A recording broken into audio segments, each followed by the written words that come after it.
toute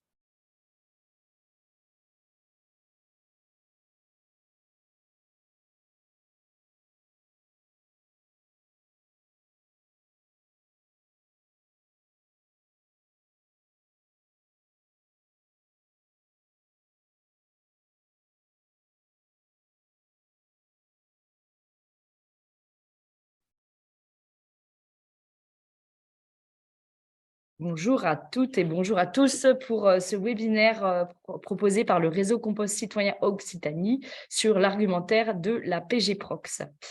Vous êtes déjà combien 50 participantes et participants. Alors,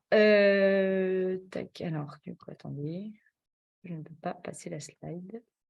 L'association Réseau Compost Citoyen Occitanie, si vous ne connaissez pas, c'est une des associations régionales du Réseau Compost Citoyen qui compte une asso régionale par région plus ou moins développée, qui existe depuis fin 2019 et qui fédère les acteurs et les actrices de la prévention et gestion de proximité des biodéchets, terme que je vous expliquerai un petit peu plus loin pour celles et ceux qui ne sont pas très familiers avec tout ça.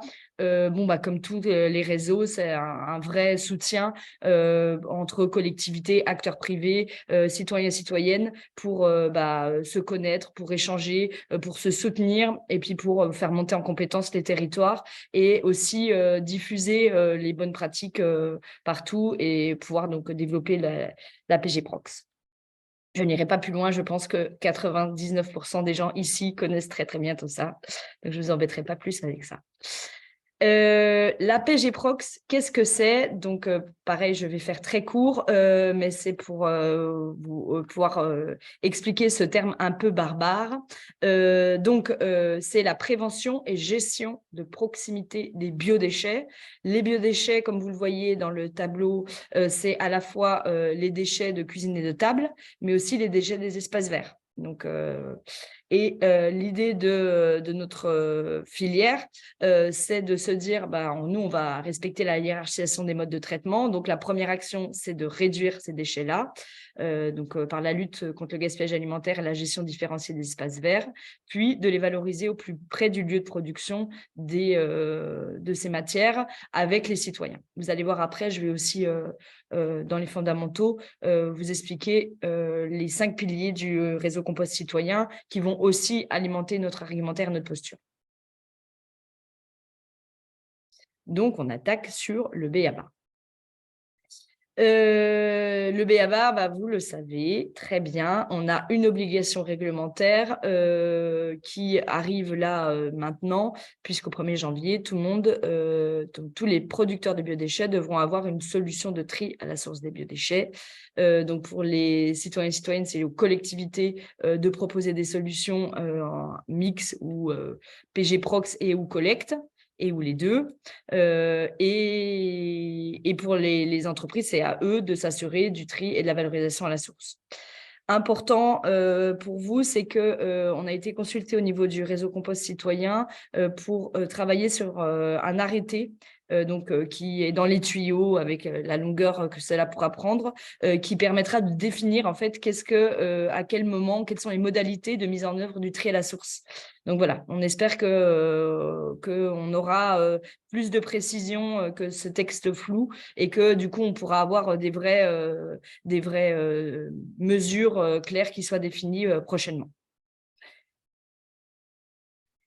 Le réseau Compost Citoyen a fait un gros travail sur les piliers de qu'est-ce que c'est le réseau Compost Citoyen, piliers sur lesquels vous pouvez vraiment vous appuyer aussi au niveau de l'argumentaire de la PG Prox. Donc, il est consultable, donc ça c'est la version très synthétique sur le site internet, je vous ai mis le lien en dessous. Donc, c'est en 5 piliers. Il y a la favorisation de la participation citoyenne et du lien social, le développement endogène du territoire en créant des emplois et des filières locales d'économie circulaire. Donc, on verra toutes ces notions-là dans le détail par la suite. Le retour au sol de la matière organique pour végétaliser les milieux urbains et régénérer les sols en milieu agricole. le fait de privilégier plutôt ce qu'on appelle les low-tech, donc les bases technologies qui nécessitent peu de mécanisation, et puis une approche vraiment diminution de l'impact des émissions de carbone, en limitant évidemment les transports, puisque toutes nos actions, nous, elles sont presque avant la prise en charge par un tiers, donc les transports, et puis en économisant les ressources et en les valorisant au plus près. Donc ça, c'est important pour vous de pouvoir vous appuyer là-dessus au niveau de l'argumentaire. Du coup, la slide précédente, c'était quelle était l'approche de la PG Prox et quelles sont les solutions. Donc, je le répète, on a des solutions qui sont de basse technologie, et en fait, ça a beaucoup d'avantages. Ça a beaucoup d'avantages parce que ce sont des solutions qui sont adaptables, qui sont évolutives, qui sont réversibles, humaines et économe. On verra aussi quel est le coût de la PG Prox selon une étude du RCC, mais du coup, c'est vraiment un avantage, enfin pour moi, c'est quand même un argument en faveur de la PG Prox de pouvoir avoir des solutions qui soient par exemple réversibles, c'est-à-dire on investit dans quelque chose, c'est de l'argent, mais en même temps, on peut aussi revenir en arrière et le faire évoluer assez facilement. Et puis, j'aime bien le rappeler quand même, c'est que souvent on a l'habitude de parler au secteur des déchets quand on fait du compostage et de la gestion de proximité des biodéchets. Et le secteur des déchets, pour faire une caricature très grosse, c'est des camions, des gaillards et une gestion linéaire, industrielle, voilà. Et nous, on arrive dans notre approche avec quelque chose qui touche le monde des déchets. Donc, on est capable de parler de coût à la tonne, voilà, c'est des choses qu'on entend, mais on a aussi, on est en lien avec le social, c'est-à-dire en fait de se dire les gens ne sont plus des utilisateurs de services, mais ils sont aussi, ils participent au service. C'est plus des jeteurs de déchets, mais ce sont des transformateurs. Et puis aussi la singularité, c'est le lien avec le monde du vivant. C'est-à-dire qu'on va avoir une appropriation sur les territoires de la transformation en matière organique et donc d'un contact avec le vivant qu'on ne trouve pas dans le monde des déchets. Et donc, c'est en ça où on est un peu originaux dans le monde des déchets et des fois, ça fait notre force et des fois, c'est un peu plus difficile parce que ça ne semble pas très sérieux. Mais il faut en avoir conscience, c'est cette singularité que nous, on a avec la PG Prox dans un monde des déchets qui est vraiment très, très peu en contact avec ça. Voilà, j'ai donc fini pour cette petite introduction, le b.a.-ba, les fondamentaux. Je regarde les questions.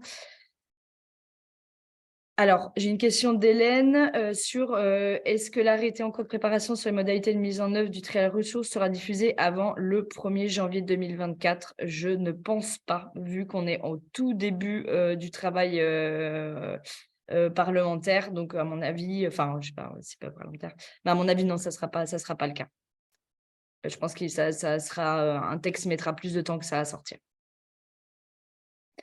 Est-ce que vous avez peut-être d'autres questions ? N'hésitez pas dans le chat, je les lis en même temps. Voilà, maintenant je vous propose de rencontrer Jack, qui est un guide composteur, donc un citoyen impliqué sur son territoire à Palavas-les-Flots, quelque chose d'exotique, dans le sud de la France, et qui va nous parler de comment lui, qu'est-ce qu'il perçoit dans le compostage. Alors, en même temps, je dois me familiariser avec les outils, excusez-moi. Le voilà. Et donc, il va nous parler un petit peu de ce qu'il est allé chercher et ce qu'il a trouvé dans la PG Prox. Bonjour Jack, est-ce que tout d'abord tu peux te présenter à nous? Bonjour Léa, alors oui, je m'appelle Jack et je pratique quelques années déjà le compostage et ça prend une autre dimension avec le rétro-planning de la loi qui va s'appliquer bientôt. Et j'ai plaisir à participer avec toi à cette réunion. Ok, donc toi tu es référent de site, guide composteur, sur quel territoire? Alors, je suis sur le territoire du Pays de l'Or, ça se situe au sud de la France, c'est près de la Méditerranée. Et je suis référent d'un site aire de compostage partagée. Voilà, pas très loin de chez moi, donc c'est très pratique. Très bien. Est-ce que tu peux nous expliquer comment tu es venu au compostage? Qu'est-ce qui t'a charmé? Alors, le compostage, je crois que je le pratique depuis un peu plus de 25 ans. Avant, j'étais en appartement, donc c'était un peu différent, surtout que j'étais à Paris, donc c'était encore un autre univers. Je pense que le chaînage des événements qui m'ont amené à composter était d'une part le besoin de réduire mon empreinte de carbone, et aussi et surtout, c'est venu progressivement de rendre un peu à la nature ce qu'elle m'a donné. On en consomme souvent sans trop voir les conséquences de notre consommation. Et j'avais envie de prendre une place de plus en plus active dans, euh, dans ce besoin de partager avec les autres le respect de la nature et le retour à la nature de matière enrichissante. Je voulais aussi réduire mon empreinte carbone. Ok. Et du coup, en te mettant à la pratique et en évoluant dans la pratique, puisque tu es passé du compostage individuel en appartement à une pratique plus collective, qu'est-ce que tu as découvert dans le compostage et la réduction des biodéchets, tout ça, auquel tu ne t'y attendais pas? Alors, en rejoignant des volontaires référents bénévoles et joyeux des aires de compostage partagées, j'ai pu me rendre compte qu'en fait, il y avait une attente citoyenne. Il me semble que de plus en plus de gens curieux et soucieux de pratiquer le compostage rejoignaient les aires de compostage. Et en fait, je me suis rendu compte qu'elle devenait comme une forme de nouveau mobilier urbain, mais pas uniquement ça. C'est-à-dire que c'est un espace de rencontre auquel de plus en plus de riverains sortent de l'anonymat et viennent pratiquer de façon collective leur volonté, alors chacun a la sienne, de réduire, je pense aussi, leur empreinte carbone. Un peu plus loin, je me suis rendu compte que les aires de compostage partagées créent du lien social car les gens apprennent à se découvrir autour d'un socle commun de réduire leur production de déchets. Et au final, tout ça me donne le sentiment que ce sont des petites agoras, des lieux de rencontre collective chez les Grecs. Et en fait, chacun apprend à administrer une partie de sa production de déchets de façon de plus en plus autonome avec l'aide des collectivités territoriales en charge de la question. Merci beaucoup.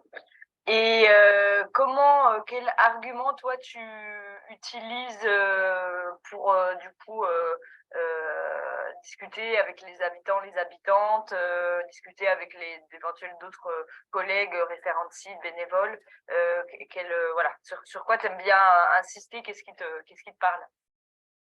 Alors, je pense que j'en ai identifié à peu près trois qui me semblent déterminants. Le premier, chez nous, donc dans l'agglomération du Pays de l'Or, la collecte des déchets ménagers résiduels envoie le tout à un incinérateur qui est situé à 30 km de chez nous.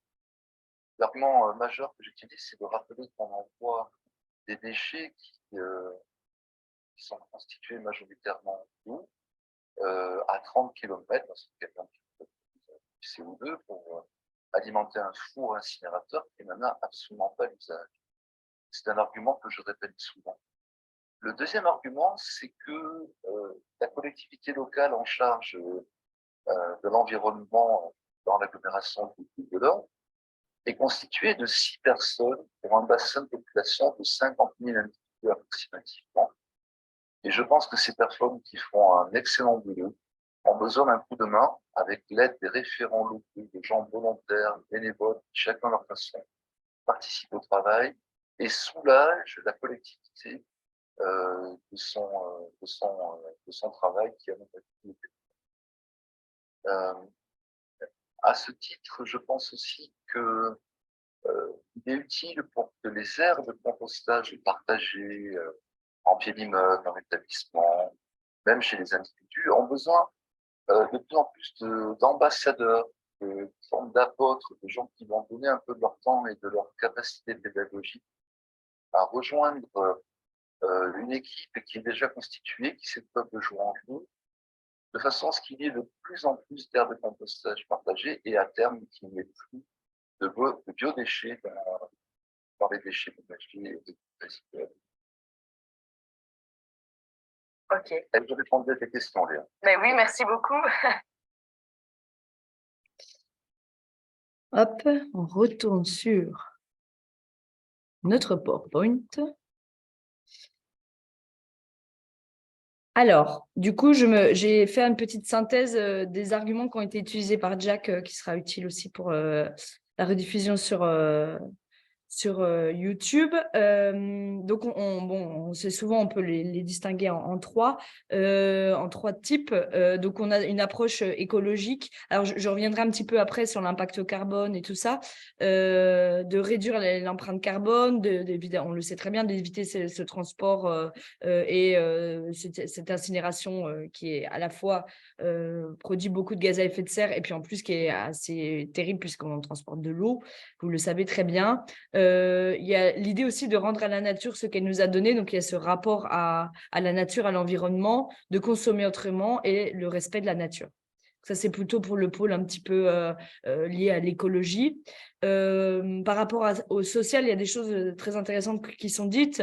Il y a l'idée de prendre sa place et de sortir de l'anonymat, qui sont deux arguments un peu égaux, parallèles, de partage. Et avec l'idée de partage, il y a le fait qu'on visibilise un endroit où on peut se rencontrer, c'est-à-dire un composteur partagé, c'est un endroit où on peut parler aux gens, on est sur une pratique commune et on verra un petit peu après les besoins en liens sociaux qui peuvent exister dans la population aujourd'hui. Donc, il y a aussi cette idée d'avoir un espace de rencontre qui crée du lien social. Il y a le fait de répondre à une attente sociétale, vous verrez aussi par la suite, et puis de se responsabiliser, de plus, et ça répond bien aussi aux enjeux écologiques, c'est-à-dire que on a une préoccupation environnementale, et là on peut devenir acteur, et c'est des choses qui sont très concrètes, c'est-à-dire que je change de fournisseur électrique, j'ai un peu une idée en tête de qu'est-ce que ça peut être une éolienne par rapport à une centrale nucléaire, mais bon, c'est pas très très concret. Je sors mes biodéchets de la poubelle qui, je vous rappelle, font des odeurs, des mouches et des jus. Du coup, et rapidement, au bout de 6 mois, j'obtiens quelque chose de très noble, qui plus est peut-être collectivement, donc ça peut redonner aussi espoir dans le collectif aux gens. Et donc, c'est très, très concret. Et puis, en plus, il y a tout le lien. On remet une graine dedans, c'est magique. On retrouve le lien à l'alimentation, à ces choses très simples et très importantes. Et puis, ce que nous, on a pu observer aussi sur les composteurs partagés en les installant, c'est que des fois, on arrive dans des endroits où il y a des tensions sociales, où les gens ne croient plus dans le collectif. De toute façon, ici, ça ne marchera plus. De toute façon, ici, c'est ça. Les gens, ils ne respectent pas. Et en fait, le fait de pouvoir de créer une synergie autour de quelque chose qui est visible et où ça se passe bien, ça permet aussi de visibiliser les gens qui font les bonnes actions. C'est-à-dire que quelqu'un qui jette un papier par terre, on verra le papier par terre. Par contre, on verra moins la personne qui va ramasser et qui va gérer l'espace en commun. Et le composteur, il permet de visibiliser les gens qui ont envie de faire du collectif et qui y arrivent. Et je trouve que ça peut aussi redonner espoir en fait aux gens de pouvoir vivre ensemble. Ce qui n'est pas rien. Et puis il y a le côté politique publique aussi. On voit ici un citoyen qui témoigne de son envie de participer à une politique publique, donc qui sort du simple administré et qui a conscience de ça et qui en plus le fait avec volonté.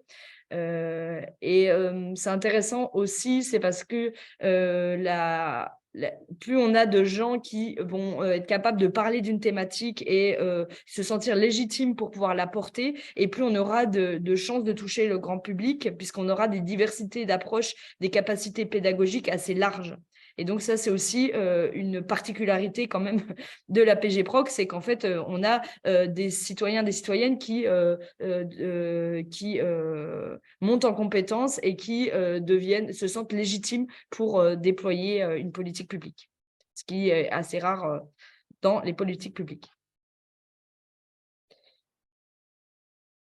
Pas de lien alimentation si compost issu d'un site de compostage CAE ou... Oui, bah voilà, c'est pas. On a des contradictions aussi effectivement avec la réglementation, l'arrêté 2018 qui limite l'utilisation du compost aux utilisateurs, à ceux qui ont amené des biodéchets dedans. Et donc le lien à l'alimentation n'est pas toujours évident aujourd'hui, mais il est quand même, voilà. Il est quand même important et la réglementation, c'est aussi nous qui la faisons par nos bonnes pratiques et donc on pourra aussi tendre vers aussi une meilleure place du compostage dans les intrants pour l'agriculture sur les territoires. Alors, un peu de participatif, quelqu'un peut-il me dire quelle est l'information importante qui ressort de ce graphique ?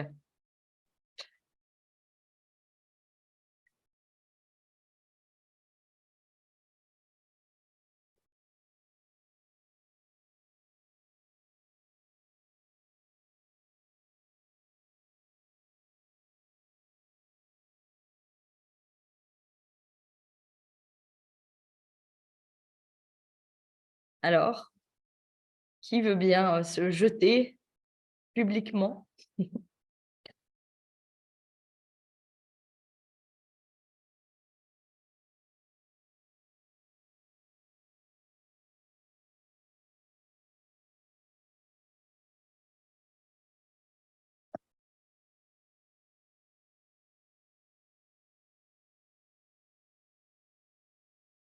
Alors, vous pouvez prendre la parole aussi. Oui, bonjour. Bonjour, merci. C'est Chloé. Merci de jouer le jeu. Je suis avec mon collègue Antoine. Mais du coup, on se disait qu'avec le compostage, on peut avoir un impact sur plusieurs de ces enjeux. Tout à fait. Voilà, à la fois sur l'environnement, mais aussi créer de l'emploi, limiter la hausse des prix, parce que nous, on a aussi une collecte de biodéchets sur notre territoire, ça coûte très cher. Et donc, limiter les déficits et les impôts. Voilà. Merci beaucoup. Donc, effectivement, on n'est pas trop hors sol. Des fois, on a l'impression quand on parle de compostage, qu'on parle d'un truc incroyable qui, voilà, nous, on a des fois cette impression. Je pense qu'on n'est pas les seuls. Et en fait, il faut se rappeler quand même que cette étude qui date de 2020, elle fait ressortir que l'environnement, qui est quand même souvent ce à quoi on pense quand on parle de compostage, c'est quand même la deuxième préoccupation des Français et des Françaises, quoi. Et que l'emploi aussi, on le verra un petit peu, on va le déployer par la suite, on peut y répondre aussi avec le compostage et donc on peut rentrer par plusieurs cases. Mais quand on parle d'environnement, ce n'est pas, quand on parle de compostage, ce n'est pas rien, puisque c'est quand même une préoccupation.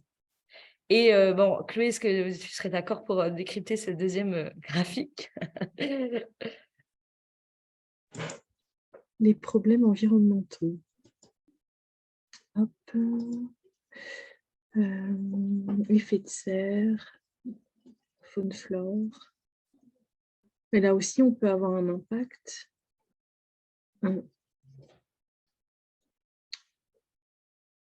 Parce que du coup, nous, on a une collecte des biodéchets. C'est vrai que c'est transporté dans des camions. Il y a des tournées 2 fois par semaine. Et les déchets sont traités sur une usine ICPE. Donc, ça a quand même un gros impact environnemental. Avec le compostage, on est sur une échelle beaucoup plus économe, quoi, avec une personne qui va tourner avec un véhicule. Merci beaucoup. Allez, dernière slide, si tu es d'accord. Et là, donc, c'est voilà, en quoi les gens sont, quelles actions ils sont prêts à mettre en œuvre facilement et ou plus difficilement. Ok. Oui, donc on a le tri des déchets en première position. Les légumes de saison. D'ailleurs, à ce sujet, nous, on a une placette dans un lotissement et Antoine, mon collègue, nous disait qu'il constatait qu'il y avait beaucoup de gaspillage alimentaire. Donc, on se disait que ce serait intéressant de travailler sur ces questions aussi. Couper le chauffage et le chauffe-eau, les produits locaux, les appareils électriques et les emballages. Voilà, ça, c'est les premières catégories citées. Merci beaucoup. Merci. Et donc, voilà, donc encore une fois, cette étude, sur la slide suivante, vous verrez la référence. En fait, c'est intéressant de se rendre compte que le premier truc, donc une des préoccupations principales des Français, c'est l'environnement et le réchauffement climatique, et qu'une des premières actions qu'ils sont prêts à mettre en place, c'est trier les déchets. Et qui sont prêts à le faire très facilement, quoi. Donc, c'est pas hors sol, en fait, que d'aller dans ce sens-là. C'est répondre aux préoccupations et aux capacités d'action de la population. Également, du coup, d'autres chiffres que je suis allée chercher, c'est l'isolement des personnes, alors là, de plus de 15 ans. Ça ne touche pas que les personnes âgées, hein. Alors, évidemment, on pense surtout aux personnes âgées, mais c'est pas seulement. Et il y a quand même 14% de la population qui se sent très seule, en fait. Et du coup, quand Jacques il parle de ces petites agoras, ces lieux de rencontre, le compostage alors le compostage, pas la PG Prox en général, mais il répond quand même pas mal. Et l'autre chose, c'est que le changement climatique, c'est quelque chose qui inquiète énormément les jeunes populations.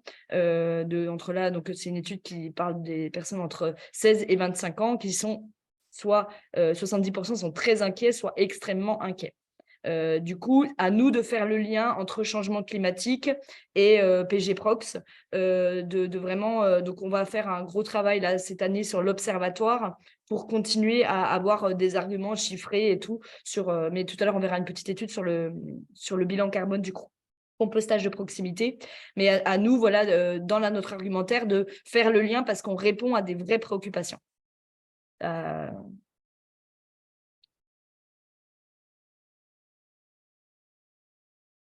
Voilà. Je jette un coup d'œil dans le chat, tout va bien. Alors ici, j'ai essayé de me dire quelles sont les infos sur le besoin de faire société. Et du coup, il y a une thèse qui a été faite à Montpellier sur le faire société et le compostage. Et donc, on se rend compte que donc faire société, c'est à pouvoir agir sur le monde. Et donc, par le compostage, on agit sur le monde, mais on n'agit pas sur le monde. On peut montrer qu'on existe, en fait. Il y a une des citations du coup de cette thésarde qui dit: composter s'agit donc pour les usagers d'un moyen de se démarquer, de se signifier leur engagement à leur entourage et à leur société. Et donc, quand on parle de ce besoin d'exister, voilà, il peut être assez fort, surtout pour des populations qui se sentiraient un peu seules, quoi. Et que du coup, ça porte une envie qui est d'améliorer une situation, soit environnementale, soit plutôt sociétale, de la gestion de son quartier. C'était une petite slide pour aborder cette thématique-là. Je regarde l'heure, tout va bien. Alors là, je suis partie un petit peu derrière en action métaphysique. Je ne sais pas si quelqu'un reconnaîtra ce dessin, enfin de qui il peut être.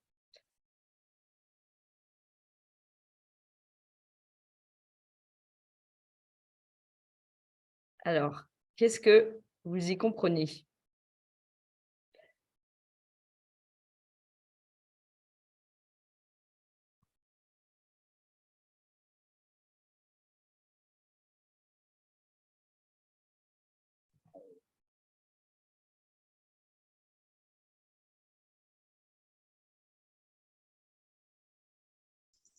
Que l'homme ne se sent pas inclus dans la nature. Merci. Alors, c'est une réflexion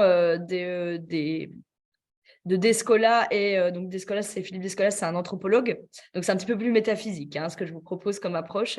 Donc c'est un anthropologue, et donc il y a voilà, c'est Alessandro Pignocchi qui a fait ce dessin, et en fait Philippe Descola, dans ses études anthropologiques, donc on allait voir surtout des peuples primitifs indigènes, il se rend compte que même le mot nature ou la notion de nature n'existe pas dans ces peuples qui vivent vraiment de manière très liée avec l'endroit où ils vivent, quoi.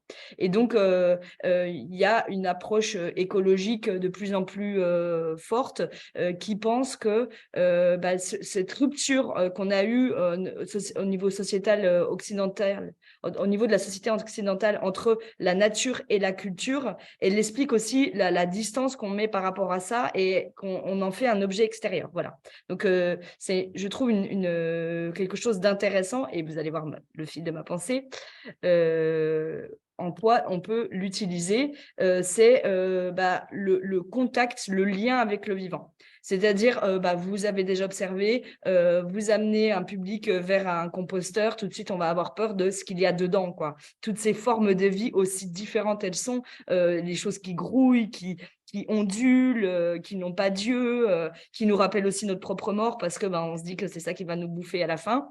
Et donc, le compostage, c'est un super outil pédagogique et concret. C'est-à-dire, on le touche, on peut raconter des contes pour se familiariser. Ça marche très bien, même avec les adultes, avec les vers de terre, expliquant quoi. Et du coup, ces formes de vie qui sont si éloignées de nous et qui peuvent nous rebuter, et ben en fait, une fois qu'on les connaît, on est beaucoup plus familiarisé et voir, nous on a des témoignages après des animations avec des enfants, les enfants repartent avec des verres dans les poches, quoi. Bon, ce qui n'est pas le but de l'animation, mais à tel point que il y a un vrai côté sympathique. Et donc, le compostage, c'est une vraie occasion, et le jardinage naturel, et voilà, tout ce qui rapproche de manière concrète les sociétés de leur environnement. C'est une vraie occasion, en fait, de pouvoir recréer ce lien au vivant et arrêter de se distancer par rapport à cette idée de la nature. Et même, après, avec l'éducation populaire, parce que le compostage, on s'appuie beaucoup là-dessus, on peut aller vers des pensées plus systémiques, plus complexes, et du coup, faire le lien et donc aussi avoir un pouvoir d'agir supérieur.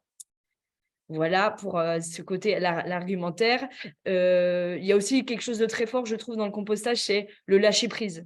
Les gens, quand ils viennent à une formation compostage, ils veulent savoir contrôler, est-ce que cet animal que j'ai dans mon composteur, il est OK, il n'est pas OK. En fait, c'est tout des composeurs. S'ils sont là, c'est qu'ils font leur travail. Après, il faut juger de ce qui peut être nuisible ou pas. Mais c'est important aussi je trouve, d'inviter au lâcher-prise. Et c'est quelque chose d'assez fort dans le compostage. Et du coup, je vous propose une petite citation de Baptiste Morisot, donc, qui est aussi un des descoliens, donc le même que Alessandro Pignocchi, dont je viens de vous montrer le dessin, qui dit, alors dans un livre que j'ai beaucoup aimé, qui s'appelle « Sur la piste animale », Baptiste Morisot est un philosophe, et il dit c'est apprendre à retrouver un monde habitable et plus hospitalier, où se sentir chez soi ne fait plus de nous des petits propriétaires avares et jaloux, mais des cohabitants s'émerveillant de la qualité de vie en présence d'autres êtres. » Voilà.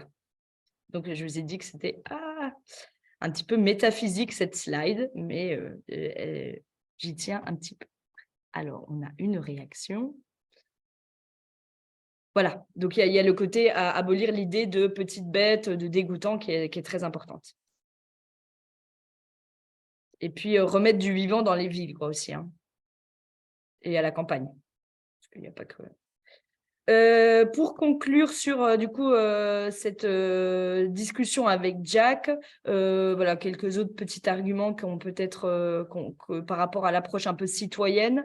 C'est l'occasion de rapprocher les institutions des citoyens et des citoyennes, de produire un amendement naturel et gratuit, surtout dans le cadre du jardinage. De pouvoir permettre aux gens de trouver une place, donc de devenir acteurs et actrices, d'améliorer le cadre de vie. C'est la montée en compétences sur des thématiques du grand public. Évidemment, le retour au sol de matière organique, on le verra tout à l'heure avec l'économie circulaire, et l'amélioration des gestes de tri, puisque une fois qu'on se met à composter, on ne peut plus mettre des biodéchets dans une poubelle, et ça se répercute sur tous les déchets, donc c'est quand même un investissement assez intéressant sur le long terme. Peut-il avoir une vision sur le long terme? Voilà pour cette interview-là. Alors, je prépare pendant ce temps-là pour... tac, tac, tac. Bonjour Johan. Attendez. Tout. Donc, est-ce que tu peux te présenter s'il te plaît? Attendez, vous ne voyez pas Joanne. Je vous la présente. Ici. Hop. Partager. Et sur le territoire pour lequel tu travailles? Oui, donc Jeanne Lecomte, je travaille pour le syndicat Piétan, donc qui est un syndicat de traitement des déchets, qui va regrouper 6 EPCI, donc 89 communes, qui sont réparties entre Montpellier et Nîmes. Donc c'est intéressant parce que c'est un territoire qui est assez disparate, avec des zones touristiques, des zones urbaines, des zones rurales. Donc les groupements de communes vont avoir la compétence collecte, nous on a la compétence traitement et on se partage donc la compétence prévention et donc la gestion des biodéchets qui nous concerne nos structures. Ok, très bien. Et il y a des orientations fortes sur votre territoire pour la mise en place de la PG-Prox. Est-ce que tu peux nous dire comment vous en êtes venu là et quels ont été les leviers qui vous ont fait arriver sur cette stratégie? Concrètement, on en est venu donc plutôt à développer donc le compostage et la PG-Prox via notre étude en fait de schéma territorial de gestion des biodéchets. C'est une étude qu'on avait lancée donc conjointement entre les EPCI et le syndicat et qui devait nous permettre sur 1 an et demi de justement définir quelles étaient les meilleures solutions à la fois opérationnelles et financières et à la fois sur la collecte et sur le traitement pour notre territoire en termes de gestion des biodéchets. Et grâce à cette étude, on s'est rendu compte que vraiment, c'était la PG-Prox qui était le plus adapté. En fait, pour toutes les communes qui produisent moins de 15 tonnes par an, ce qui en fait est la plupart de nos communes, c'est vraiment la solution qui est le plus adaptée. Donc voilà, là, on avait vraiment une réponse, si je puis dire, technique et financière pour aller sur la PG. Ok. Et donc, vous avez déjà commencé à pas mal développer. Quelles sont les bonnes surprises en développant la PG-Prox que vous avez eues? Alors, à l'échelle du syndicat, déjà que historiquement, on n'avait pas ce rôle en fait fédérateur vraiment au niveau des EPCI. Et c'est grâce à cette étude où on a commencé à travailler main dans la main. Et ça s'est renforcé en fait avec le choix de la PG-Prox parce que c'est quand même il y a une véritable montée en puissance en fait et il y avait vraiment un besoin de travailler tous ensemble et donc de mettre en relation donc à la fois les interco entre elles qui avaient besoin d'échanger sur les différentes modalités d'accompagnement, de mise en place et de suivi de la PG-Prox.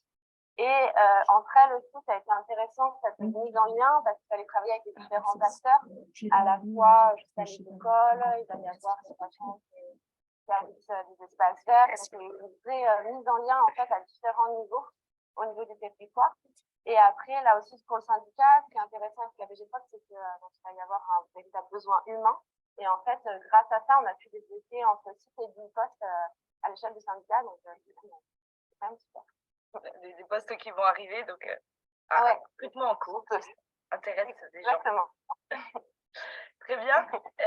Et puis, donc, tu es amené à parler de PG-Prox à des administrés, à des EPCI adhérentes.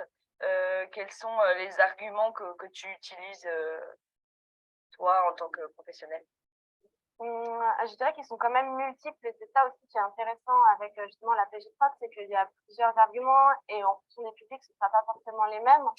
Pour les élus, par exemple, on a beaucoup travaillé, on va avoir l'aspect financier, bien sûr, qui va compter, l'aspect réglementaire aussi, bien sûr, qui est un très fort argument, et aussi l'argument quand même environnemental, avec justement l'impact au niveau des gaz à effet de serre, aussi le retour au sol de la matière organique et l'amélioration de la qualité des sols, qui parle aussi beaucoup.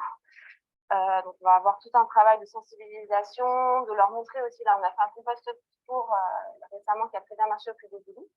Et auprès des administrés, on est en train de travailler, on a lancé une étude sociologique justement pour essayer de voir quels vont être les meilleurs arguments, quels vont être les meilleurs leviers et quels sont aussi les freins au niveau du comportement des individus en fonction des différents profils sociaux. Donc, ça aussi, ça va être très intéressant et puis à suivre parce que je pense qu'il va en sortir de très bonnes pratiques à mettre en place au niveau des administrés. Et au niveau des élus, est-ce que quand tu leur parles retour au sol de la matière organique, c'est des notions qu'ils maîtrisent ou il faut sensibiliser, expliquer les enjeux autour de cette, par exemple, de cet argument-là? Ça dépend vraiment desquels. Je pense pour ça, je pense que c'est très important d'avoir vraiment plusieurs arguments parce qu'il y a autant de sensibilité qu'il y a d'élus. Donc certains vont être déjà fins connaisseurs de tout ce qui est justement pratique de retour au sol, de compostage, et d'autres à qui ça parle pas du tout. Dans tous les cas, vraiment le retour qu'on a, nous, c'est que toutes ces dynamiques de sensibilisation, d'information, je dirais pas jusqu'à dire formation, mais presque, il y a vraiment un gros intérêt de la part des élus et ça fonctionne bien. Là, récemment, en fait, ça prend de plus en plus. Alors, je sais pas si c'est un sujet qui est d'actualité ou pas, mais plus ça va, plus ça prend. Très bien. Bien. Merci beaucoup, Joanne, et puis à bientôt dans le réseau. Merci à toi. Au revoir.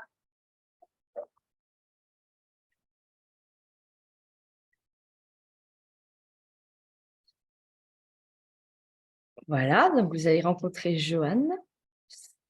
Est-ce que... attendez. Alors, du coup, voilà une petite synthèse des arguments qui ont été utilisés par Joanne.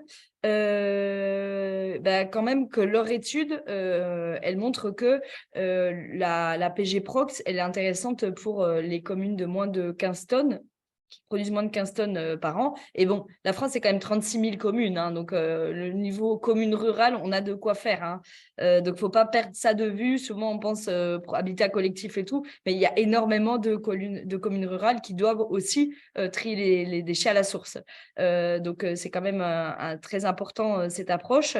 Le fait de rentrer dans une logique de PG Prox, du coup, il va falloir du brouillard pour mettre dans les sites, il va falloir des référents de sites pour gérer. Et donc, c'est une belle occasion de pouvoir rentrer dans des mécanismes de synergie.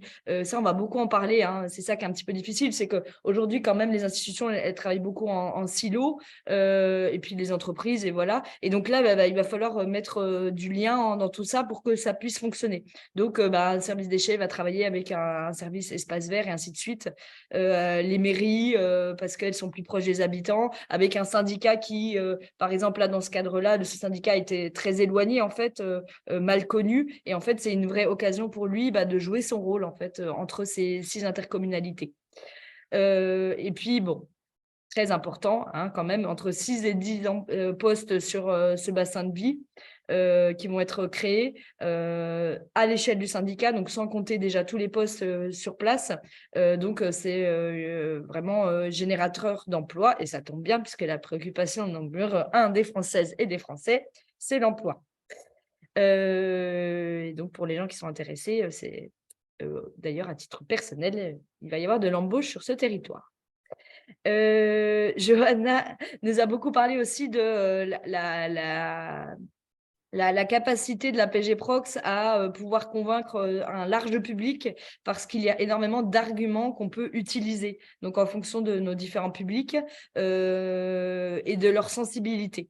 Et tout ça est allié avec la sensibilisation et voire même la formation de nos élus pour qu'ils puissent s'approprier ces questions et ces enjeux sur le retour au sol de matière organique, les gaz à effet de serre, la réduction des poubelles et tout ça.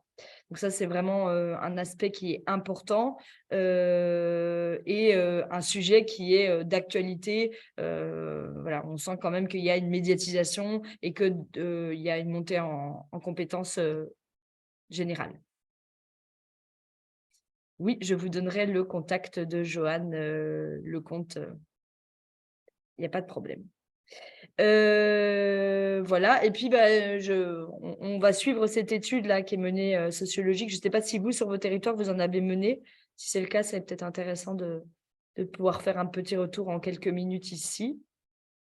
En tout cas, nous, on essaiera de la faire remonter auprès du réseau Compost citoyen, cette étude sociologique. Non, vous n'avez pas votre connaissance d'études là-dessus? Ok, donc on va être très regardant.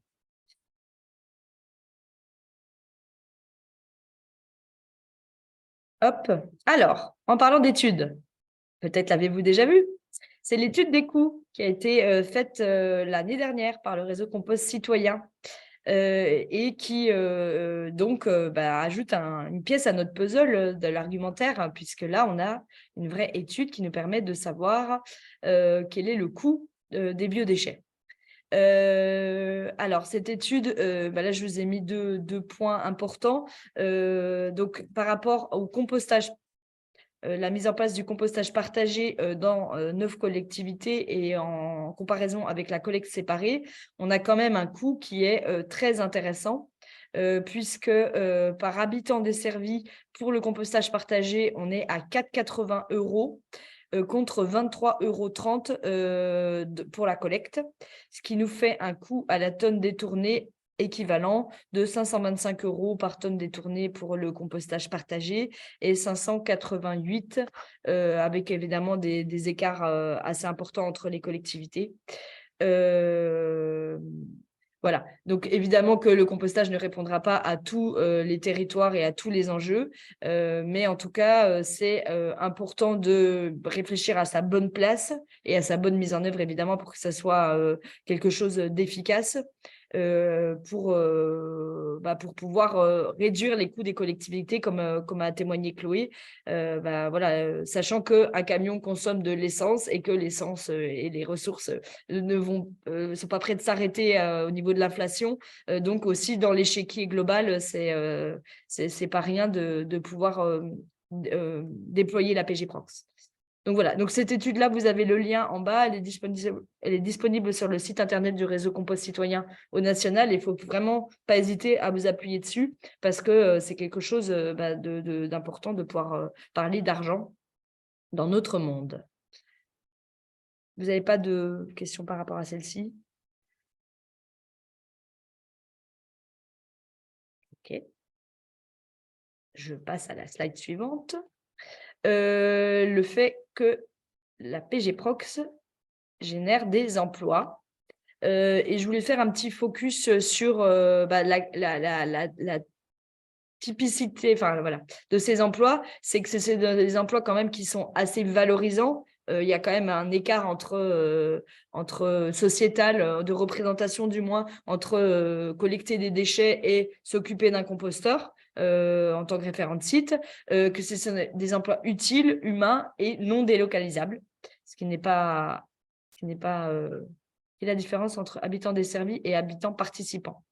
Donc, je reviens sur l'étude d'avant. Du coup, un habitant desservi, c'est un habitant qui peut accéder au service, et un habitant participant, c'est quelqu'un qui va l'utiliser.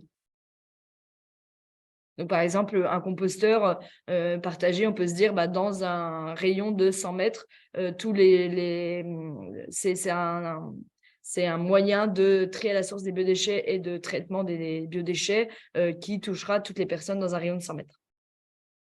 Et les habitants participants participent J'ai bien répondu à la question? Très bien. Donc, revenons à nos emplois. Donc voilà, c'est des métiers dans le monde des déchets qui est un univers en plus très dangereux. Le monde des déchets, c'est là où il y a énormément d'accidents de travail. C'est un secteur qui souffre beaucoup de ça. Donc voilà, c'est toujours de toute façon, le déchet, c'est quelque chose qu'on jette. Donc derrière, on s'en fiche des gens qui travaillent dans des conditions particulières et de comment ça se passe. Donc là, ce sont des travailleurs visibles puisqu'ils vont se déplacer sur le territoire de site en site. C'est intéressant, les liens qui se tissent déjà et qui vont, je pense, vraiment se densifier entre l'insertion professionnelle et le compostage partagé en établissement. Donc, je voulais vous donner quelques exemples ici que nous, on connaît.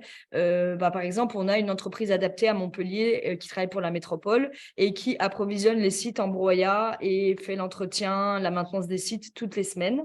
Et donc, on a Guillaume, qui est un travailleur handicapé qui est un excellent guide composteur. Il fait un lien entre les sites et il très heureux de faire ça et très compétents. Donc, c'est une vraie opportunité. Juste à côté, on a l'ODEV, qui est le seul territoire zéro chômeur actuel d'Occitanie et où donc l'entreprise à but d'emploi qui vient de se créer l'année dernière, il me semble, a généré presque 10 postes autour du compostage. Donc voilà, encore une fois, là, on a des personnes qui étaient éloignées de l'emploi et qui vont créer un haut niveau de service et donc une action très, très bénéfique sur le territoire autour du compostage. Donc là, il y a 9 composteurs sur ce territoire-là depuis l'année dernière. Et puis, on voit beaucoup aussi de fournisseurs qui sont des entreprises d'insertion. Donc, c'est très important, en fait, de pouvoir aussi générer tout ça. Travail en réseau à toutes les échelles. Voilà, bon, là, ce n'est pas vraiment sur les métiers. C'est toujours rappeler que le compostage, c'est passer un peu plus sur une vision systémique qui oblige à travailler ensemble avec différents acteurs, avec différentes échelles. Et c'est très intéressant. Et très efficace aussi. Il ne faut pas l'oublier, il y a une notion d'efficacité à moyen terme. Alors, on manque de beaucoup de retours voilà, on a une étude de coût, on n'a pas vraiment d'informations au niveau du national sur l'employabilité de notre filière. C'est un vrai manque. Et donc, c'est quelque chose sur lequel on va travailler cette année au niveau du national. À partir de l'automne, on va travailler davantage sur l'observatoire. Et donc, on pourra aussi avoir des indicateurs plus précis pour argumenter, nous, sur la PG Prox. Ah, et parlons d'économie circulaire. Donc, l'économie circulaire, c'est une thématique très importante. Une fois qu'on commence à mettre le pied dans la PG Prox, on rentre complètement dedans. Donc, ça a beaucoup d'avantages. L'amélioration des sols, donc plus les sols seront vivants, plus ils seront riches en humus, plus l'eau pourra rentrer dans les sols. Donc, c'est-à-dire, il pleut, l'eau ne tombe pas sur une dalle en béton, c'est-à-dire un sol qui est complètement mort. Il y a eu le travail des gros lombrics qui font de l'aération naturelle gratuite. Ils retournent le sol. Et donc, l'eau, quand elle tombe sur ce sol-là, elle pénètre le sol. Donc, en fait, elle va se filtrer, remplir les nappes phréatiques. Et bon, surtout nous, dans le sud, on connaît des inondations qui sont dramatiques. C'est des vrais drames humains. Ça, c'est quand même lié à la qualité des sols. Quand l'eau tombe, c'est lié à deux choses. C'est lié au fait qu'on bétonne absolument tout. On est quand même à l'artificialisation des sols. Ça représente un département tous les 7 ans en France. C'est énorme. Donc, il y a ce facteur-là. Et puis, il y a l'autre facteur, c'est que les sols agricoles, et pas que, ils sont quand même assez morts. Donc, en fait, le fait qu'il n'y ait pas de vie dedans, ça ne permet pas, qu'ils soient poreux et que l'eau puisse bien rentrer dedans. De plus, un sol qui est riche en humus, donc riche en compost, il va avoir une meilleure capacité de rétention d'eau.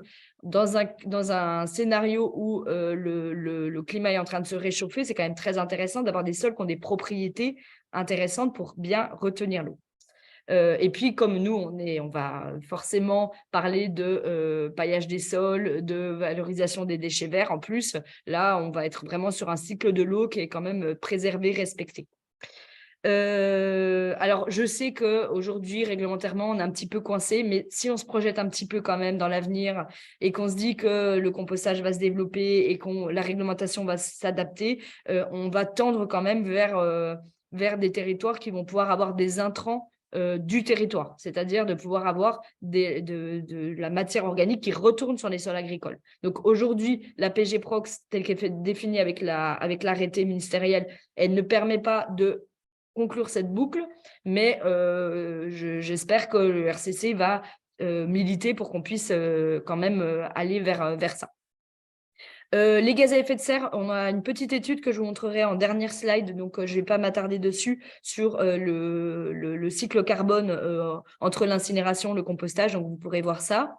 Le retour au sol de la matière organique, j'en ai parlé. Et donc, on parle de plus en plus d'agriculture sur sol vivant qui dépasse l'idée d'agriculture biologique, mais c'est aussi avoir des sols vivants qui soient résilients et qui soient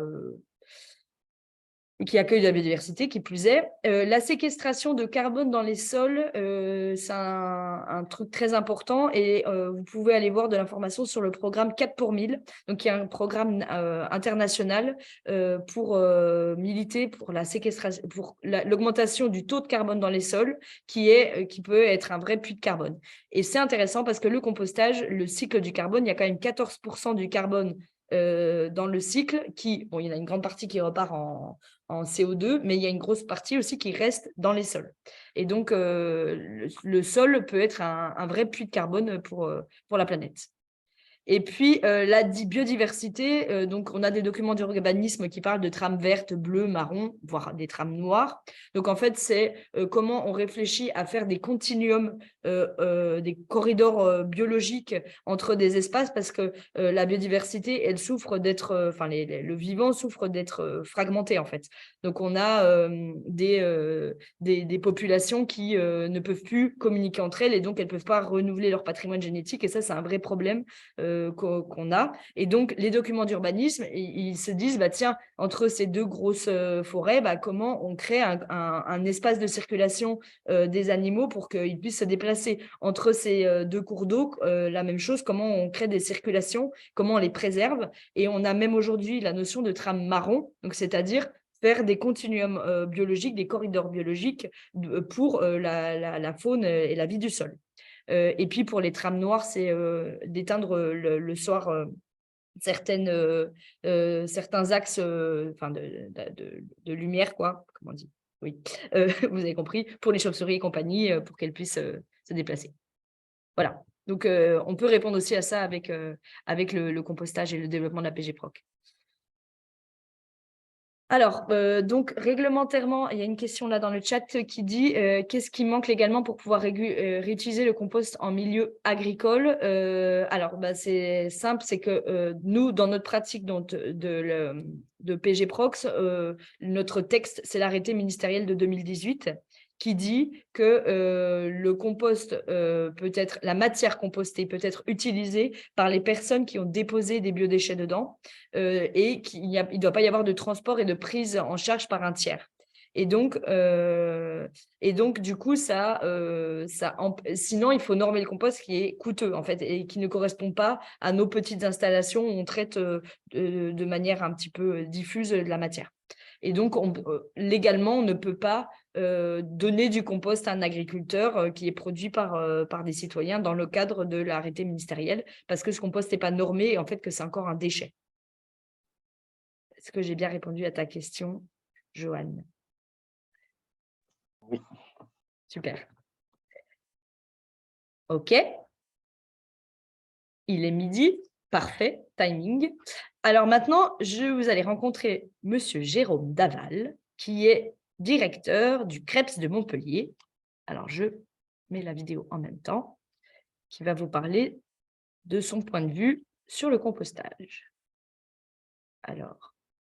Bonjour Jérôme Daval. Attendez, excusez-moi. Petit problème. Réglage technique. Hop, hop, hop. Vous le voyez, j'espère. Est-ce que vous pourriez vous présenter, s'il vous plaît? Donc, Jérôme Daval, directeur du site de Montpellier, du CREPS de Montpellier-Font-Romeu. Voilà, et responsable du site de Montpellier. Alors, qu'est-ce que c'est le CREPS, rapidement? Alors, le CREPS, c'est un établissement public national qui s'occupe des sportifs de haut niveau et de la formation des éducateurs sportifs et des entraîneurs. D'accord. Merci. Donc, vous avez installé un site de compostage en établissement. Qu'est-ce qui vous a fait venir à cette pratique? Alors, c'est une réflexion globale sur notre part à l'écologie, entre guillemets, et comment pouvoir notamment diminuer nos déchets. C'est une question récurrente qu'on a depuis longtemps. C'était important pour nous de s'engager là-dessus. On a un restaurant qui fait pas mal de déchets alimentaires Et la logique d'arriver au compostage est venue, je dirais, naturellement, même si, quelque part, on était poussé à faire le tri à la source des déchets alimentaires, puisque la loi nous l'oblige depuis début 2023. Mais on a fait le choix du compostage plutôt que du tri à la source et un ramassage parce que ça nous semblait intéressant pour créer aussi une dynamique dans l'établissement. Très bien.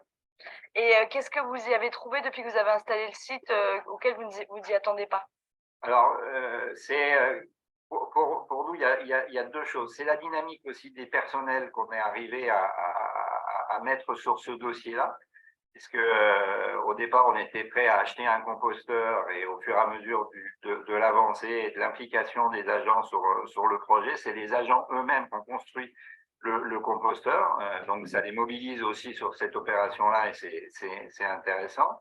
Les personnes qu'on a formées sur la gestion du composteur se sentent aussi beaucoup plus impliquées sur l'opération.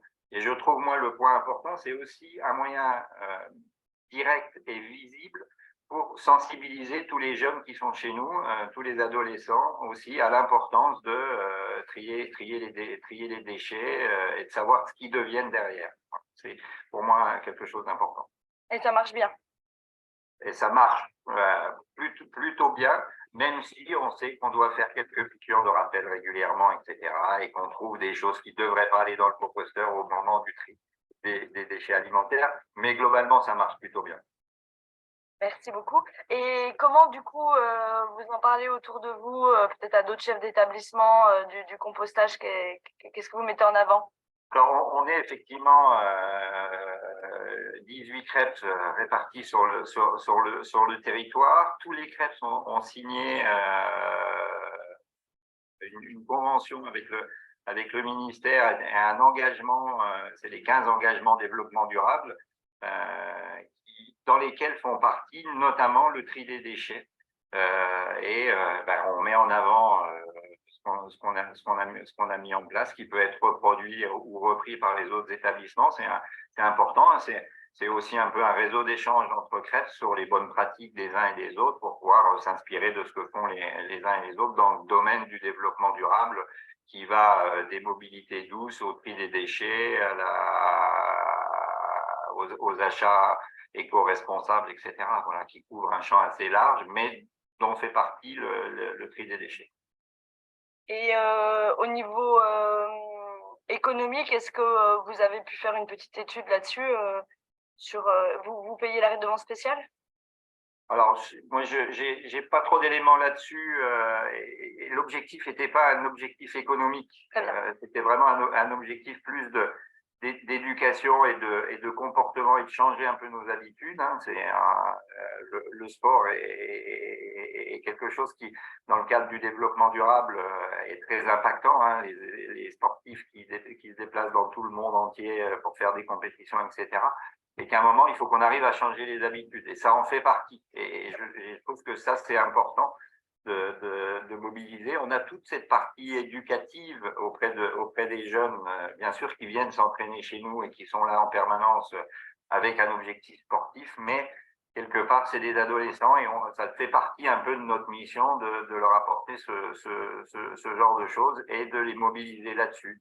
Voilà, donc c'est important pour nous, la gestion des bouteilles en plastique. On est arrivé à éliminer à 90% les bouteilles en plastique à usage unique en mettant des fontaines, en donnant des gourdes, etc. Voilà, ça fait partie. Et le tri fait partie de cette opération-là, avec en amont quand même, au-delà du tri et du compostage, hein, c'est aussi comment on diminue les déchets alimentaires. Voilà, parce que je pense qu'un des meilleurs moyens aussi de participer à tout ça, c'est qu'on ait moins de déchets. Voilà, donc même si notre composteur peut-être marchera moins bien.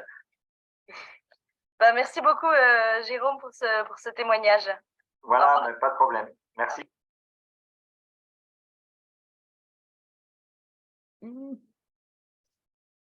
Je reprends la main. Voilà pour le témoignage d'un établissement privé. Du coup, l'argumentaire ici, on est plutôt sur bon, c'est la particularité du compostage en établissement, hein, c'est le projet d'établissement vraiment, le fait de pouvoir impliquer des agents qui montent en compétences, à tel point qu'ils ont carrément construit leur propre composteur. Là, la clé, c'est la formation, hein, pour pouvoir que les gens se sentent considérés et impliqués. Et puis, on sent aussi vraiment le projet pédagogique derrière par rapport au public qui fréquente du coup cet établissement. Ce sont des jeunes sportifs et donc de pouvoir changer les habitudes, voilà, c'est quelque chose de très important. Et de pouvoir être exemplaire vis-à-vis des autres établissements. Et évidemment, merci à Bernard qui dit de moins produire de déchets. C'est évidemment très important. Et on verra aussi un petit peu tout à l'heure un point sur le gaspillage alimentaire. Voilà. Donc. Alors, l'argumentaire de la PG Proc, vous avez vu, on peut le déployer un petit peu comme ça, un petit peu comme ça. Et puis après, quand on arrive dans des thématiques particulières comme le gaspillage alimentaire, par exemple, où on pourrait faire la même chose pour la gestion intégrée des déchets verts, en fait, ça redéploie de nouveau un argumentaire. Donc, en fait, il est très, très large, le compostage partagé, le compostage individuel, le lombricompostage, voilà. Donc, je fais un focus arbitraire sur le gaspillage alimentaire parce que c'est lié au compostage en établissement, mais vous avez compris qu'à chaque fois, on peut en plus redéployer des arguments en fonction des différentes pratiques. Je voulais rappeler que le gaspillage alimentaire, la réduction, l'idée c'est de pouvoir réduire le coût et le temps de travail lié à la production de l'alimentation. Donc, c'est quand même 1/3 de ce qui est produit dans le monde qui n'est jamais consommé. Donc, c'est quand même une catastrophe puisque derrière, il y a quand même l'entretien des sols, voilà, la préparation. Enfin, voilà, ça produit énormément d'énergie. Et quelque chose qui m'a marqué, c'est une baguette de pain, c'est 120 litres d'eau utile. Ce qu'on appelle l'eau utile, c'est un peu une manière de compter. Donc, c'est vraiment, voilà, c'est pas rien de jeter une baguette à la poubelle, c'est énormément d'énergie en amont qui a été utilisée pour pouvoir la produire.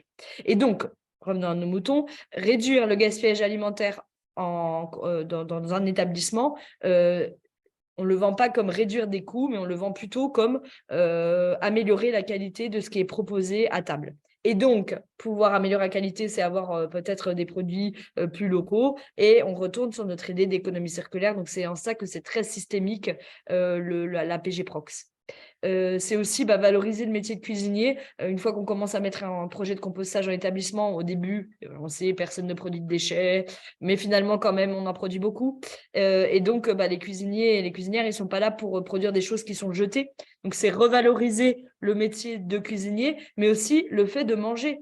Parce que des fois, le gaspillage est créé parce qu'on charge les assiettes en quantité. Et du coup, c'est les mangeurs qui se retrouvent responsables du gaspillage. Et il faut sortir de cette logique-là. Respecter la réglementation aussi parce qu'il y a des obligations réglementaires liées à la réduction du gaspillage alimentaire. À terme, la redevance spéciale qui va s'appliquer quand même de plus en plus aux établissements privés et du coup qui va coûter de plus en plus cher. Donc, il ne faut pas oublier qu'on paye en amont des matières premières, on les transforme, donc c'est du travail, et après on paye pour les éliminer. Ça facilite énormément le tri à la source aussi, ça facilite le compostage aussi, puisque moins on a de produits carnés et compagnie dans les poubelles, et plus c'est facile de les valoriser. Et c'est une démarche qui est très vertueuse. Je lis la remarque. Travailler sur le gaspillage alimentaire est essentiel en établissement scolaire, par exemple. L'idée serait qu'il n'y ait qu'un tout petit composteur dans un établissement scolaire. Cela voudrait dire que les jeunes maîtrisent davantage la nourriture sur leur plateau. Tout à fait. Et donc, on est dans la logique de la prévention et de la hiérarchisation des modes de traitement. On me demande ce que c'est la redevance spéciale. En termes de fiscalité, normalement, les établissements doivent… c'est eux qui sont responsables de leurs déchets. Et donc, il y a souvent la collectivité qui prend, pour les petits établissements qui produisent peu de déchets, dans la collecte d'ordures ménagères. Mais en principe, chaque établissement doit payer, en fonction de ce qu'il produit, une redevance spéciale. ça ne s'applique pas pour tous les établissements parce qu'il y a un historique, parce que c'est plus pratique, voilà. Alors, le compostage, ça peut être une vraie aussi technique marketing pour son entreprise, hein, d'améliorer son image, de se distinguer de la concurrence, de répondre aux exigences des consommateurs, des consommatrices, aux attentes des salariés aussi qui souffrent un peu des fois de leur place au travail. Et en fait, le fait d'avoir des pratiques vertueuses, en fait, ça redonne du sens et donc ça peut être un vrai facteur déterminant pour que les personnes restent dans l'entreprise. Il y a une potentielle économie d'argent à terme, une fois que la redevance spatiale est appliquée correctement et compagnie. Et puis, ça permet d'anticiper ou de respecter, hein, puisque la réglementation, c'est demain, les obligations réglementaires. Alors, en dessous, vous avez un tableau. À ce propos, ça me semble totalement absurde. Qu'est-ce qui te semble absurde, Océane? Que le compost ne soit utilisable que sur le légume racine, tu sais, on nous dit toujours, voilà, il faut... Non, mais ça, c'est dans une pratique agricole, hein. En particulier, vous faites... Ouais, je sais, Ouais. je sais. Ouais. Mais pourquoi, en fait, pas... Je comprends pas Je comprends pas pourquoi. Bah, je ne vais pas m'aventurer dans une réponse parce que clairement, je sais pas bien la logique qui a été derrière ça. Okay. Si quelqu'un sait, il peut répondre dans le chat, mais je ne sais pas. Désolée. Je ne vais pas improviser quelque chose parce que je n'ai pas eu la logique derrière. Ça marche. Et donc, vous avez dans le tableau qui est dessous, donc c'est les résultats d'un partenariat qu'on a fait avec un bureau d'études qui s'appelle Ateco et qui est parti d'une étude de l'ADEME donc l'étude ADEME est plus ancienne que ça, elle doit dater de 2018, il me semble. Et donc, en exploitant ces données-là, voilà les résultats des différents modes de traitement des biodéchets. Donc, ici, on ne compte pas le transport. Et le transport, c'est très, très, très gourmand en énergie et donc en carbone derrière. J'ai plus l'info, je vous la donnerai peut-être. Mais voilà, en tout cas, il faut savoir que les déchets sont pour la plupart transportés à terme dans des camions qui font 40 tonnes.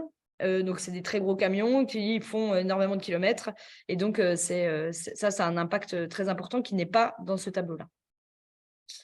Donc, qu'est-ce que l'on voit? On voit que c'est sans appel.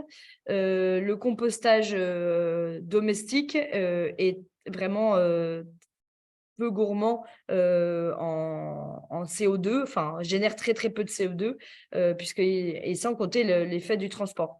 Donc, c'est une technique qui est quand même très intéressante pour le bilan carbone. Et il y a de plus en plus d'entreprises qui calculent leur bilan carbone. Et donc là, si on choisit le compostage plutôt que le transport des déchets, c'est très intéressant. Donc, il y a une distinction que je n'ai pas très bien réussi à comprendre entre le compostage en tas et le compostage en bac.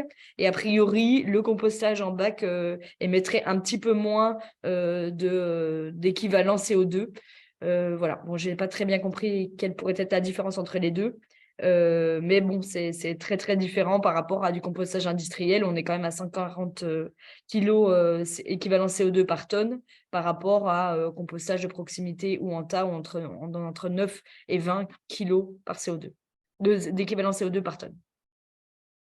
Et de la même manière, on a à la fin, en automne, on attaque une étude sur le bilan carbone du compostage. Donc, on aura beaucoup plus d'informations par le réseau. Donc, voilà, ça c'est une première approche, mais on aura quelque chose de plus poussé à la fin de l'année, nous l'espérons. Est-ce que vous m'entendez? Oui. J'ose pas trop toucher pour pas partir. Moi, j'aurais une question. Oui. Parce que le compostage, justement, en tas, c'est le compostage qui ne demande pas de bac en jardin. Et est-ce que, justement, le bilan est fait par rapport au bac? Alors, j'ai posé la question, ils m'ont dit que c'était… du coup, non, il n'est pas pris en compte parce que c'est très… comment ? C'est pas très… Enfin, comment on dit, c'est marginal par rapport à une installation de compostage industriel ou un incinérateur ou du stockage. Par contre, c'est pas très juste parce que compostage en tas et compostage en bac, du coup, il n'y a pas le bac qui est pris en compte. Mais voilà, là, ils sont partis juste de cette étude de l'ADEME qui ne prenait pas en compte tout ça. Et on espère avoir quelque chose de plus poussé à la fin de l'année, début de l'année prochaine. Je pense que c'est quand même très important hein, parce que moi, je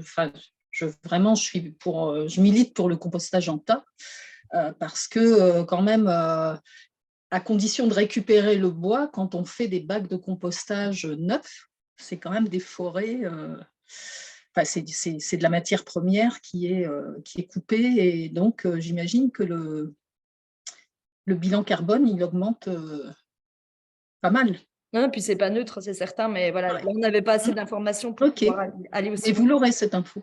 On va le mettre dans le cahier des charges. Ok, très bien. Merci.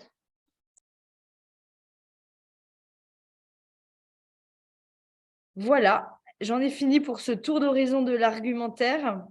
Est-ce que vous avez des questions, des remarques, des choses qui auraient manqué, des choses où vous aimeriez insister dessus? Je vous laisse la parole. Pour la prise de parole, je vous propose de lever la main, du coup, pour pouvoir pas se marcher sur les pieds.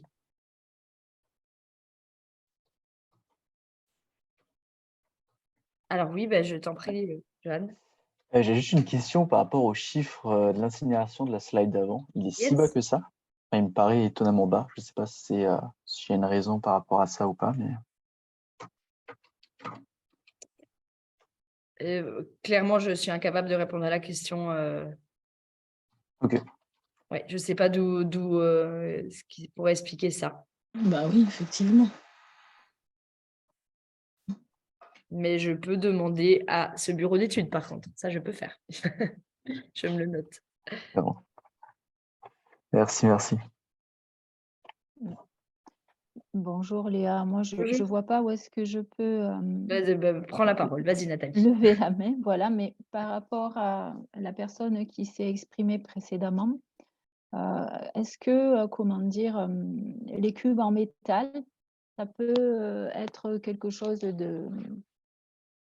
une solution en récupération? Des composteurs en métal plutôt que des composteurs en bois. Mais des composteurs récupérés? Non, des composteurs alors j'y connais en métal.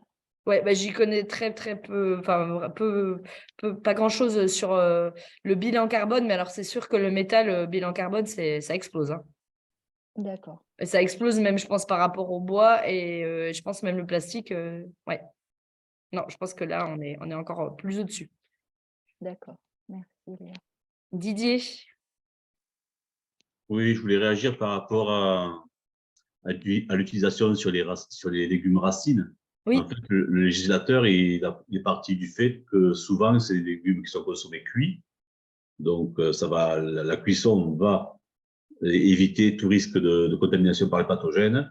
Et ils ont peur, en fait, que quand on amène du compost dans un potager, qu'on les mette sur des légumes qu'on va consommer crus, on transporte des pathogènes. Voilà, c'est encore des peurs qui sont plus ou moins justifiées, on va dire. Mais voilà, c'est la base, je pense, de la législation qui a fait ça. Voilà. Merci beaucoup, Didier.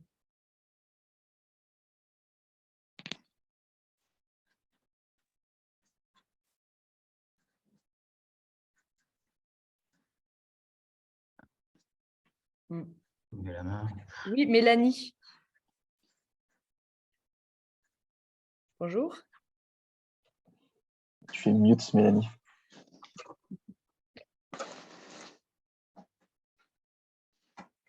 Mélanie, on ne t'entend pas parce que tu n'as pas ton micro d'allumé. Oui.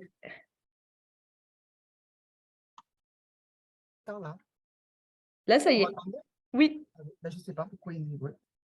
Donc, voilà, bonjour Léa. Moi, je suis maître composteur communal sur la commune de l'Union. Donc, j'ai déjà formé les référents de sites sur chaque école. On a des plateformes de compostage.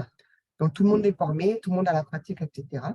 Et par rapport à cette loi de 2024, on a eu une concertation pour savoir ce qu'on met et ce qu'on ne met pas vraiment, pour qu'on ait le même son de cloche pour chaque école. Et il était difficile de… Voilà, j'ai eu un discours de ne pas mettre les omelettes, par exemple. Donc, bon, ils sont tous frileux, voilà. Donc, c'est très difficile d'avoir un discours, enfin, même si on a…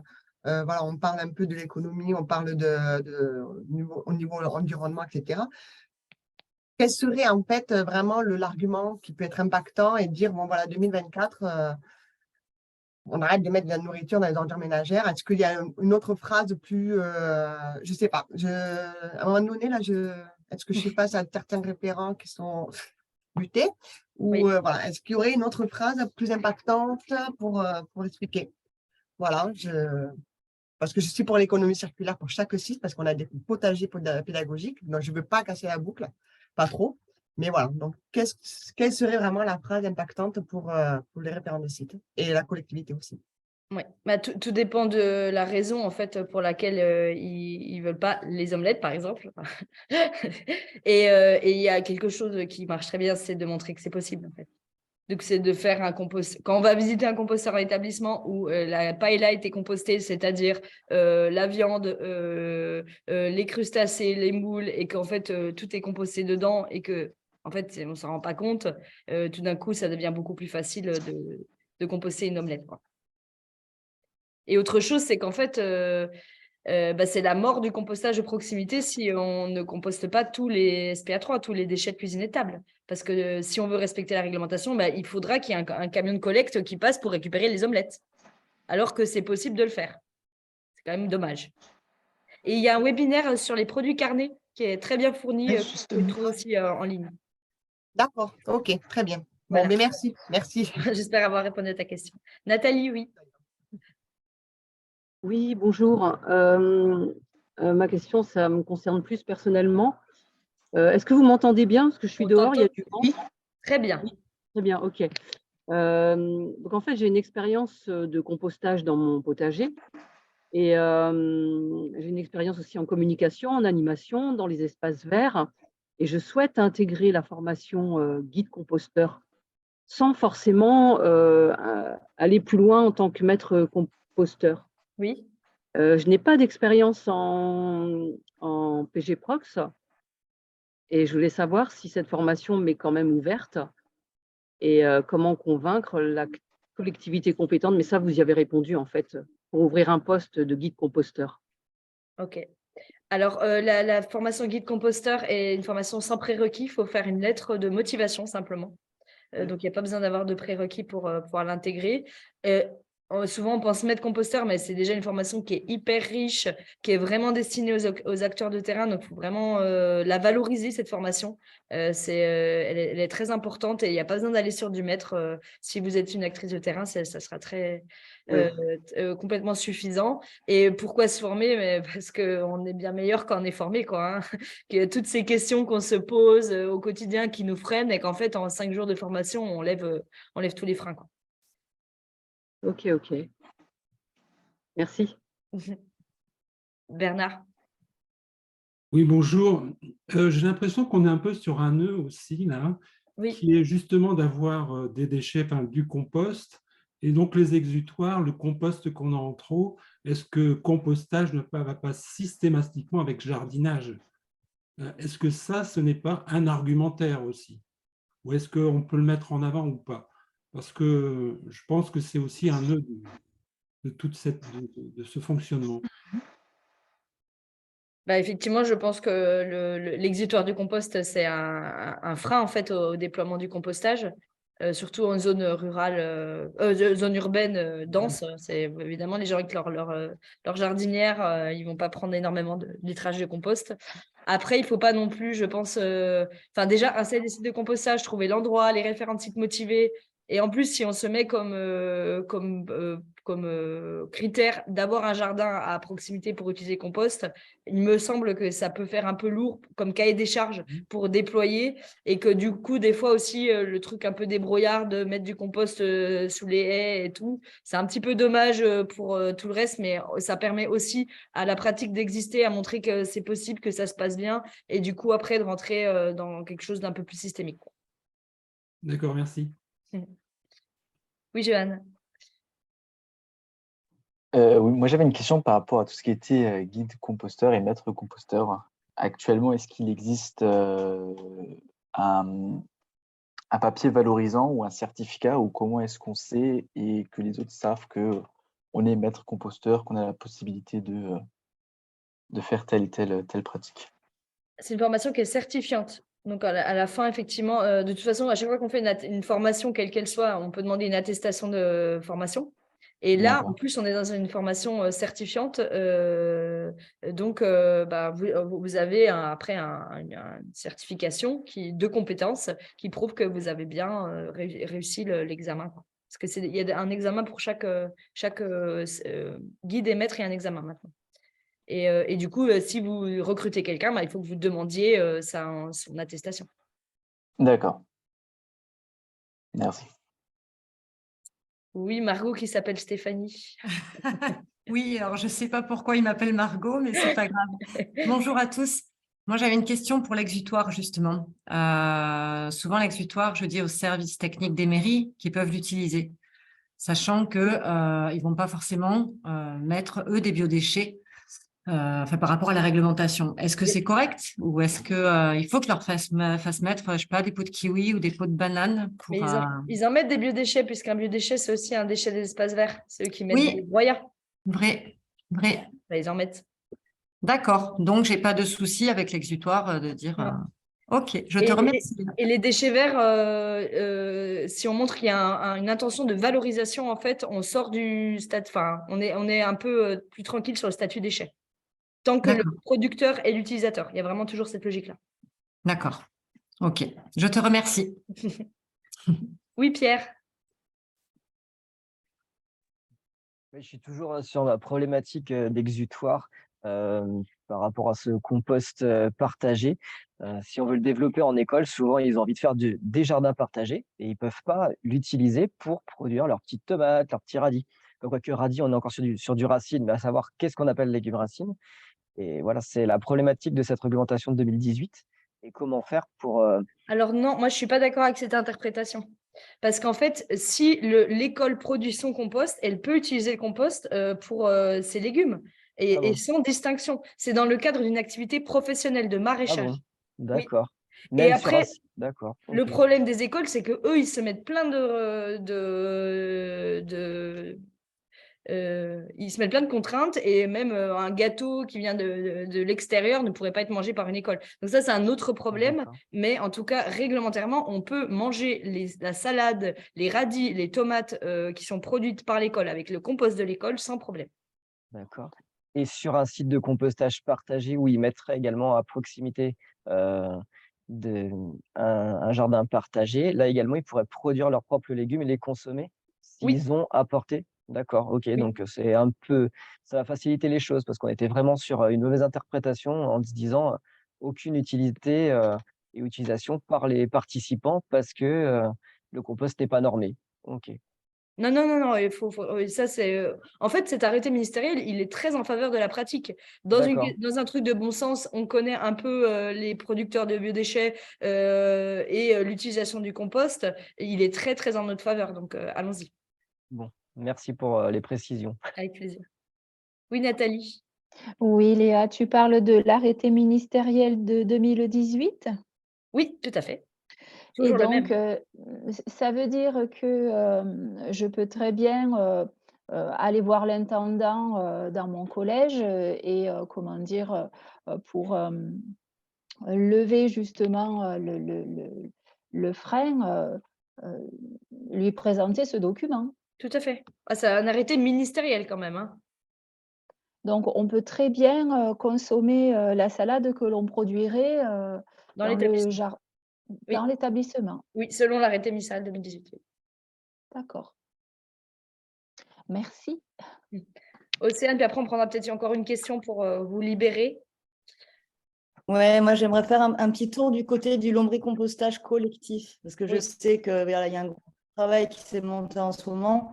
Le souci avec le collectif en lombricompostage, c'est que c'est considéré comme un élevage de petits animaux. Du coup, c'est ça, hein, le produit obtenu, c'est un lisier et on est toqué là-dessus. Enfin, toqué, on est embêté sur l'utilisation du produit fini, en fait. Du coup, alors j'ai échangé hier avec Manuel. Je sais qu'il y a un groupe de travail qui s'est monté.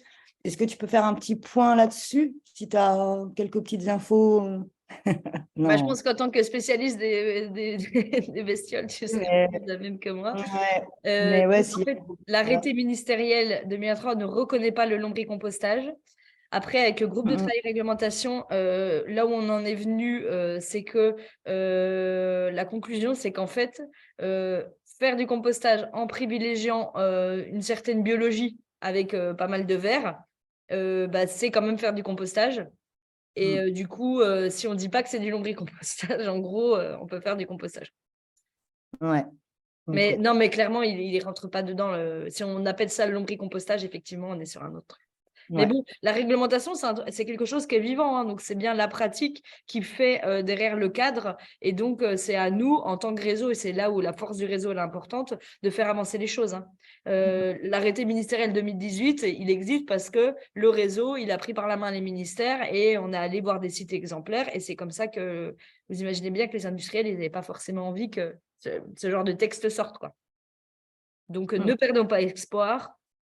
Continuons à avoir de bonnes pratiques, à développer des choses intelligentes et à nous fédérer dans les réseaux. Merci.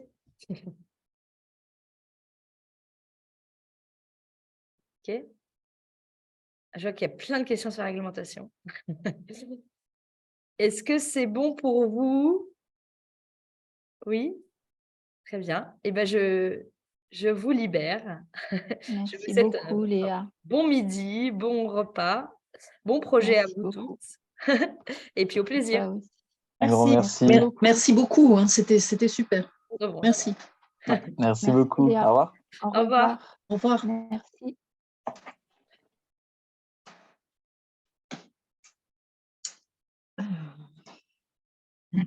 Merci. Merci. Merci. Au Merci revoir. beaucoup. Au revoir. Au revoir, bonne journée. Merci, Léa.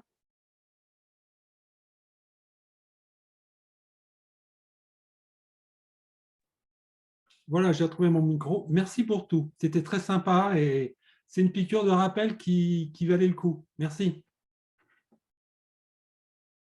Merci, bonne journée.